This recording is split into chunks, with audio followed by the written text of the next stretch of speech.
Very happy New Year to you from all of us at You Are the Ref. We're still slap bang in the middle of a very busy holiday programme. So we're going to take a snapshot, a selection of talking points across the holiday. Happy New Year to you, Brian Deane, and to you, Roger Dilkes. Happy New Year to you as well. Thank you very much. Work goes on, and you almost get blurred vision, don't you, from the number of games. But importantly, the New Year programme kicked off on a high.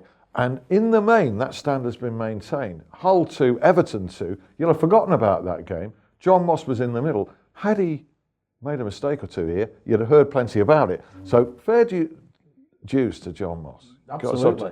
He kicked the programme off, the other night. And there was no controversy at all. He controlled the game well. Game finished 2-2. Everybody went home happy. Well, across the weekend, there was one blatant error. We'll come to that and how that could possibly have happened. That was in Manchester United's game. Lee Mason was the referee. But just maintaining that early theme, Graham Scott, Brian, is probably a name not familiar with many people. And that's because he doesn't get many games. He was promoted a couple of years ago, wasn't he, Roger? Yeah, it's his second season on the Premier League list. Yeah, and yet many people wouldn't have heard of him. He comes in and he comes out. Burnley 4, Sunderland 1. Looking at ref cam, I think they said he was confident, 2 good advantages leading to goals. And yet he's likely to disappear again for a few weeks or whatever. Yeah, it's sad really because, as you say, I think this is probably his 4th game this season. And in the game between Burnley and Sunderland, he had 2 excellent advantages, one for each side, both advantages turned into goals. He's on the job. I think they like him at Burnley because he's been there a few times. Yeah. But when we get referees that are not up to the standard, then why don't they give people like Graham Scott more football? Because he's not going to be match fit, Is he going to be? So what happens in the rest of the time? Does he step down? Yeah, he'll be 4th official in the Premier League and he'll get the odd game in the Football League. It's a waste, really. So it's a waste. I mean, he's on a full-time contract with the Premier League. He's one of the so-called elite referees in this country. Yeah, he's not getting any games. I mean, that'll, believe it or not, that'll probably eat into his confidence eventually. Because you can be sat there wondering and getting more and more nervous.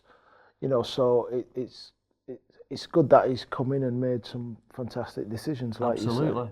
And I think you were talking the same language as David Hurst was last week. As an ex-pro yourself, playing football brings confidence and the team around you does well. And it's the same with referees. If you're not putting them in and giving them the games, then they lose the sharpness. And the net result is they have poor games. And then they get left out. And it's just wrong. Talking about language, a couple of weeks ago, somebody in here could have said scorpion kick, and we'd have all been looking at each other and wouldn't have known anything about it. But now it's in vogue because of another outrageous goal. And Brian Deane, you've got some great technical points to make about it later in the ref show. This was Olivier Giroud in Arsenal Crystal Palace. So stay tuned for that. Meantime, unsung referees, Kevin Friend. Swansea 0, Bournemouth 3. I suppose you could look at that and think, well, my Aunt Fanny could have maybe refereed that game. But that's not the point, is it, really? No, it's not. You can only referee what's in front of you. But if you're picking games out where, Swansea are scrapping for their lives, but Bournemouth under Eddie Howe play some really, really good football. So if you want to get into the middle of a game, those are the sort of games from a refereeing point of view that you would enjoy. But no, Kevin Friend yet again came through without any scars, and he's another one like Graham Scott. Why don't they give him some more games? Yeah, because Friend is consistently mentioned here for the right reasons in this studio, and you begin to notice these things. But I also notice he's always got games like, I don't know, Stoke against West Brom or whatever. No, that can be a tricky game, but you know what I mean. Yeah, middling games. Absolutely. Yeah. Leicester and West Ham. This was Anthony Taylor. I think earlier in the season, much vaunted on here and often praised. Seems to have lost his way a little bit. 1-0 win for Leicester was very much needed. There were, I think, 8 cautions in this game, Roger? Yes, there were. It was a tough game. It was a tough Yeah. game. I think what we're seeing at Leicester this season is totally different than what we saw last season. So they're digging in, they're fighting for their life, they're scrapping for every point, and consequently, when you get games like that against an away side who until fairly recently were in the same boat themselves, so all of a sudden that game becomes high profile. And I'm not surprised he had a number of cautions, not necessarily 8, but I would have thought there would have been a few chattels flying in. Some pretty physical players in both teams there, though, aren't there? Yeah. There is, and you would see that from the professionals' point of view. They put themselves out, as I say, they're scrapping for their lives. So you'll get the mistimed tackles, and that's where the cautions come. Also later in the programme, we'll look at the criteria for calling a match off in fog. I know you've had experience of it yourself, Roger. There was one particular game over the holiday period. It was Reading against Fulham, where people on Twitter were photographing what appeared to be a clear view from one end to the other, despite the fact that it was abandoned. So we'll look at that. On the honours system, I don't suppose you can ever win. There's always going to be inconsistencies. There's always going to be arguments about it.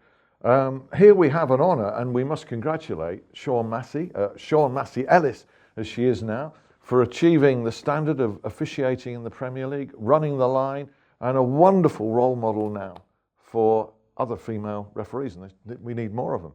We do. That's absolutely spot on. I've watched this lady from first coming into the Football League. She's always had talent.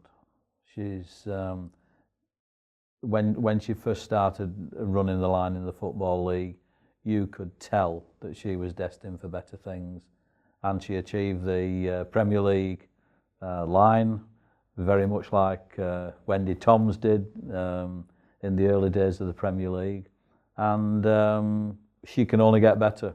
I think it's inspirational for ladies refereeing.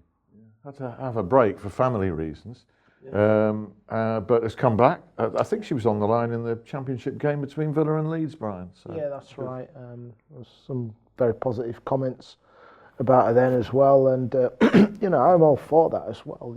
I think that it's a good point. It lifts the profile of the women's game as well. And she's still only 31, so it could be a long She's career. fit, she's mobile, and she reads the game very, very well indeed.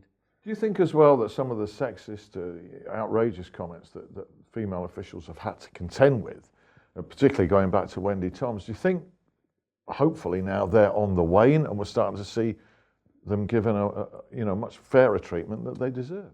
Yeah, Definitely. I think it's all a bit old hat now. I mean, you got the same things with the chants, homophobic chants, for example.